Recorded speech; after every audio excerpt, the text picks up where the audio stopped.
할렐루야, 성도 여러분 모두 반갑습니다. 3월 14일 금요일 아침 말씀 묵상입니다.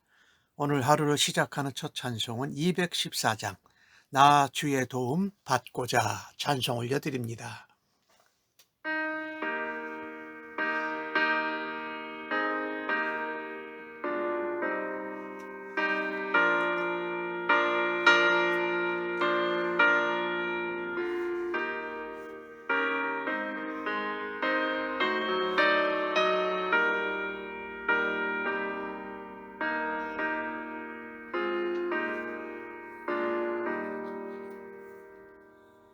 나 주의 도움 받고자 주 예수님께 빕니다.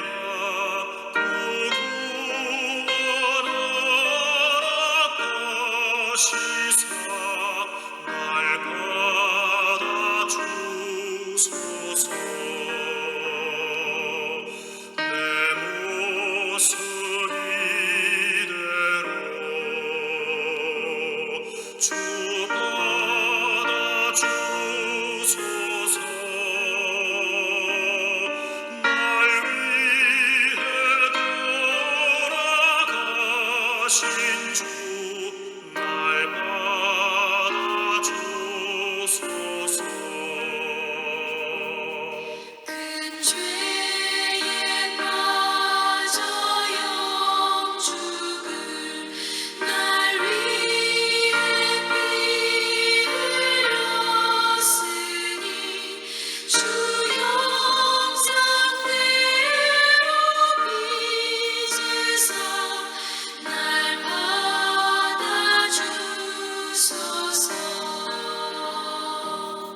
내 모습 이대로 주 받아주소서. 날 위해 돌아가신 주 날 받아주소서.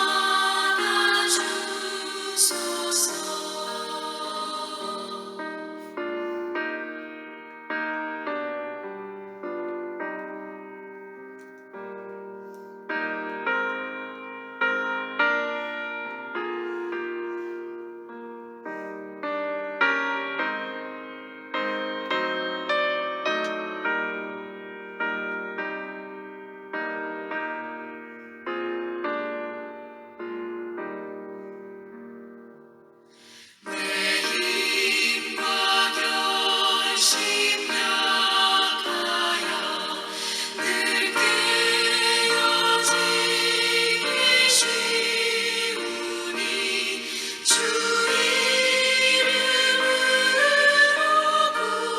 구원해 날 받아주소서. 내 모습 이대로 주 받아주소서. 날 위해 돌아가신 주 날 받아주소서. 내 주님 서신 날 앞에 나 꿇어 엎드렸으니 그 크신 역사 이루게 날 받아주소서. 내 모습 이대로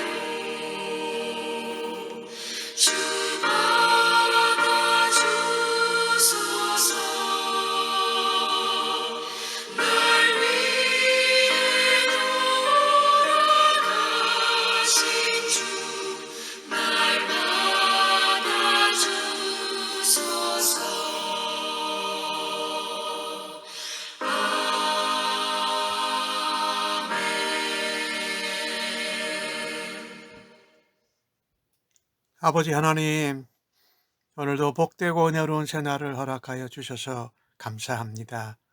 말씀을 듣고 하나님의 음성을 듣고 주의 뜻과 주의 길을 보여주실 줄로 믿습니다. 성령의 지혜와 총명으로 깨닫게 하시고 성령으로 충만케 하여 주옵소서. 오늘도 주님 앞에 연약하고 부족한 자들이지만 주님의 도움을 받고자, 주의 은혜와 능력을 받고자 오늘도 주 앞에 나왔습니다.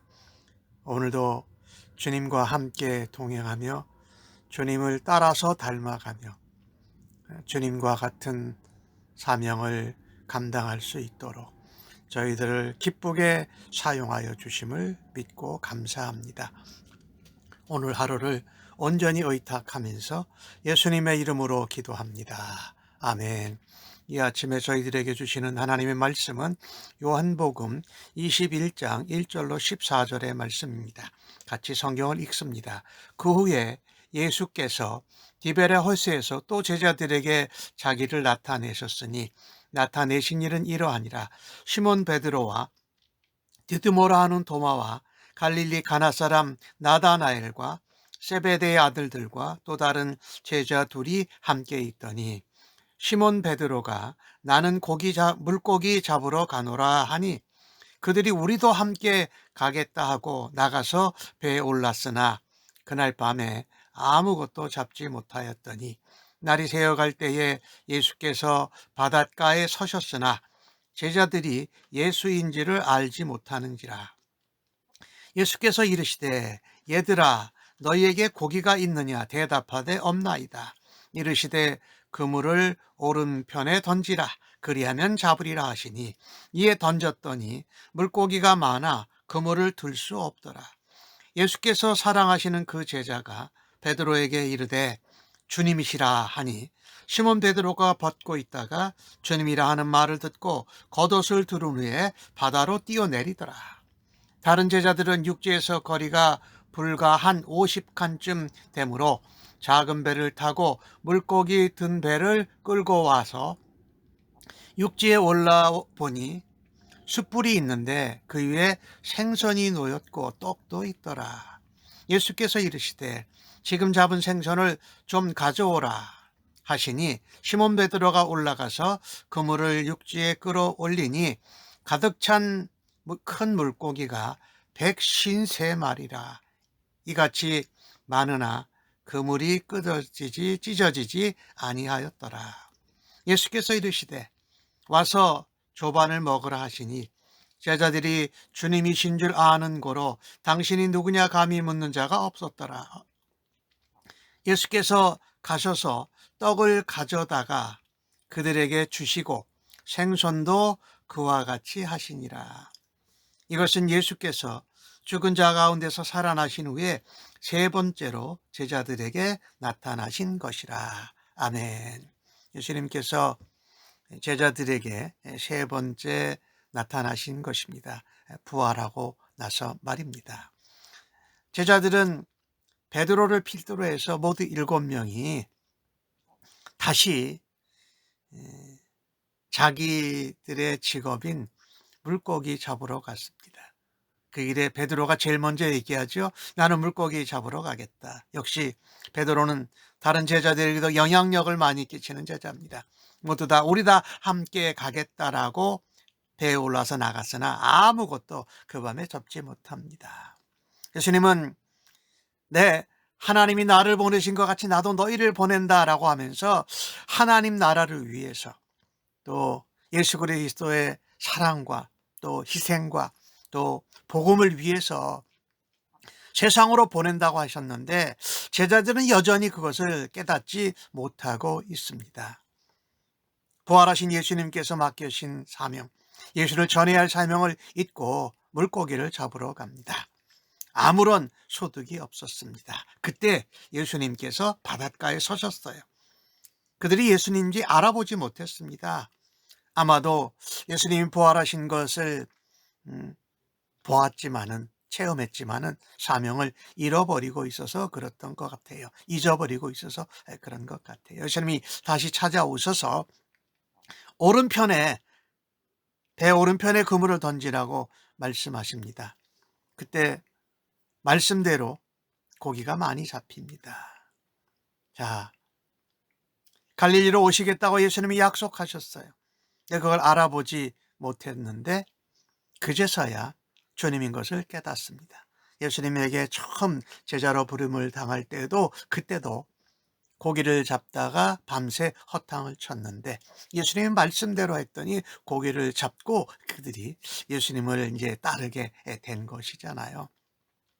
자, 예수님은 제자들을 사람 낚는 업으로 영혼을 건지는 일을 하도록 맡기셨어요. 복음을 전하라고.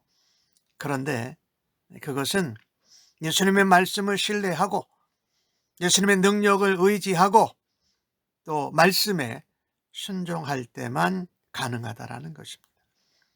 주님은 우리가 사명을 감당하도록 도우시기 위해서 우리가 연약하고 부족하고 실패해도 항상 언제나 우리 곁에 계시는 분이신 것이 얼마나 감사합니까?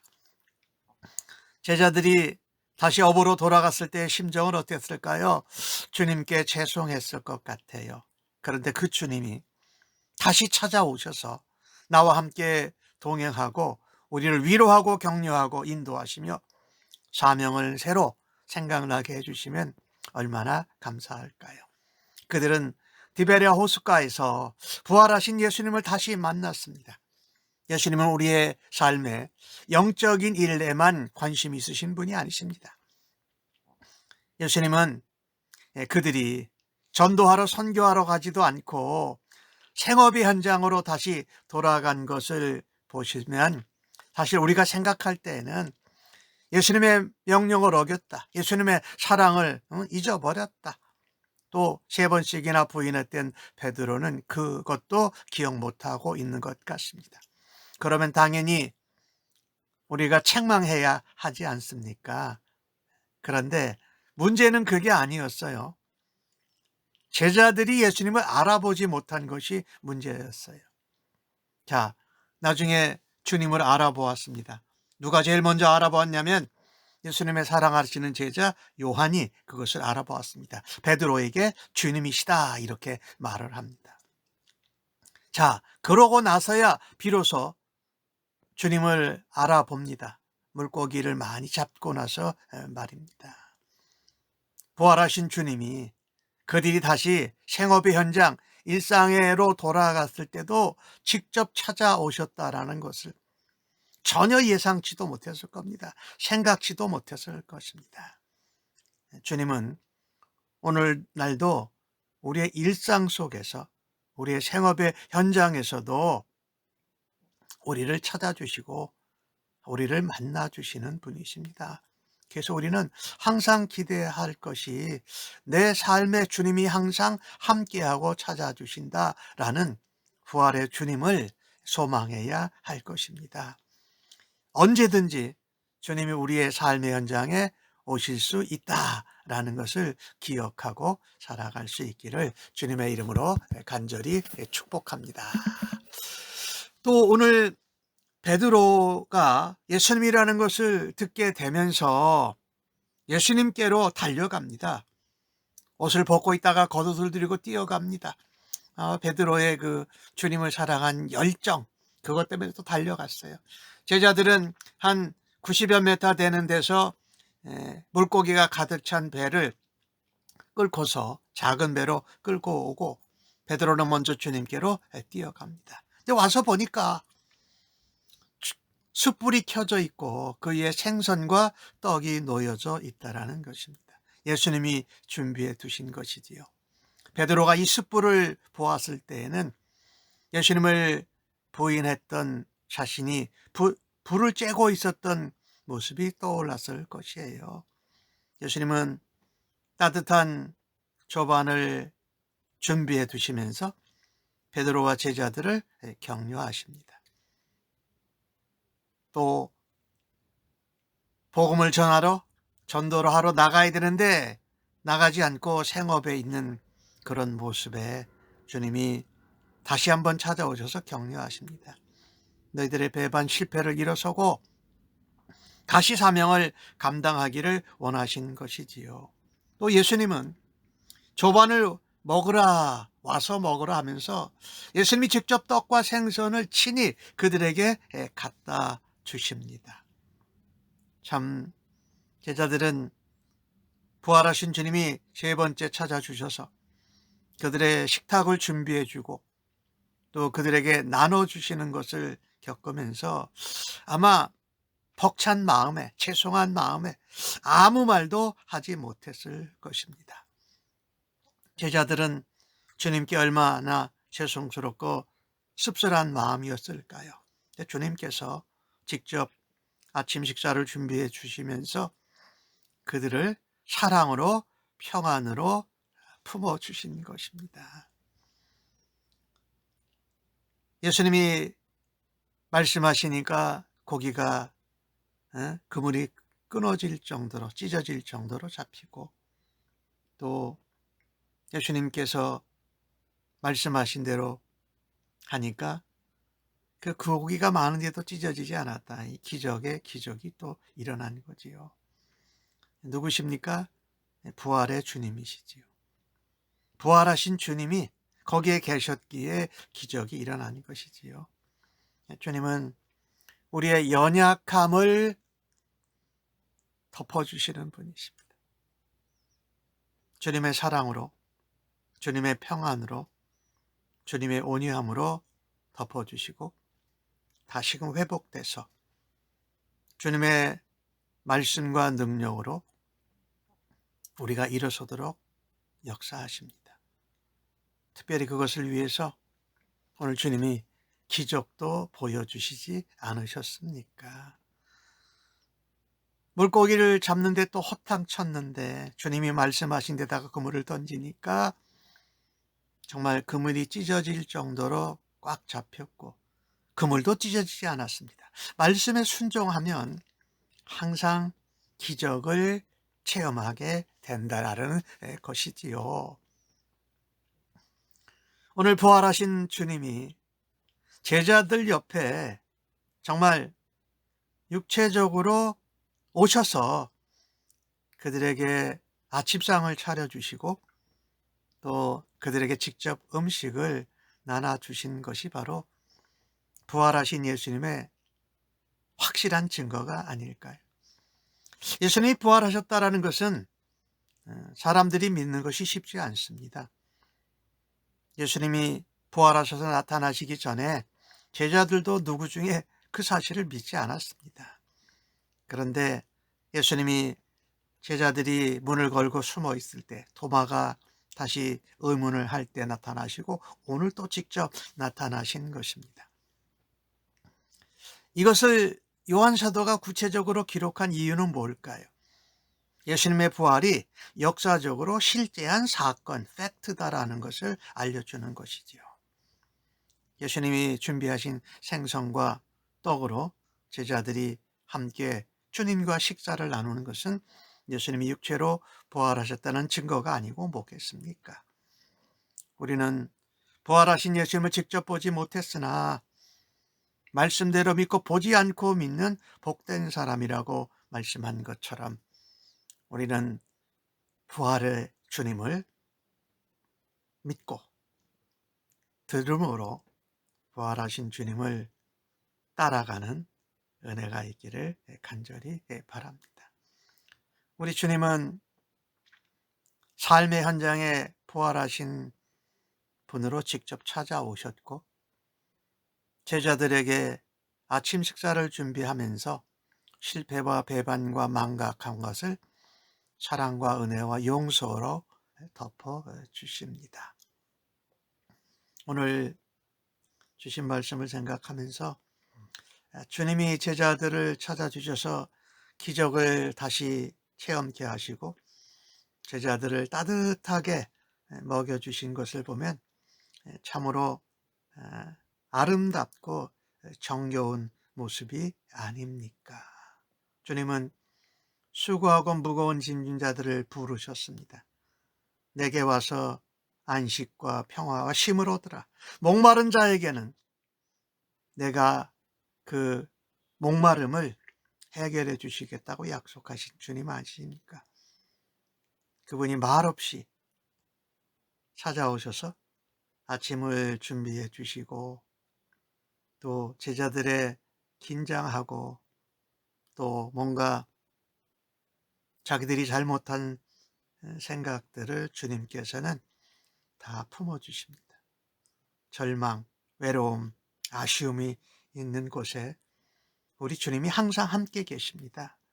그리고 만져주시면 먹여주시고 우리가 다시금 일어설 수 있도록 따뜻하게 또 자상하게 대해주시는 모습이 얼마나 우리에게 은혜가 됩니까? 로뎀나무 아래서 죽어가던 엘리야에게 떡과 물을 주어서 그 영혼을 회복시켜 다시 사역을 감당했던 그 모습.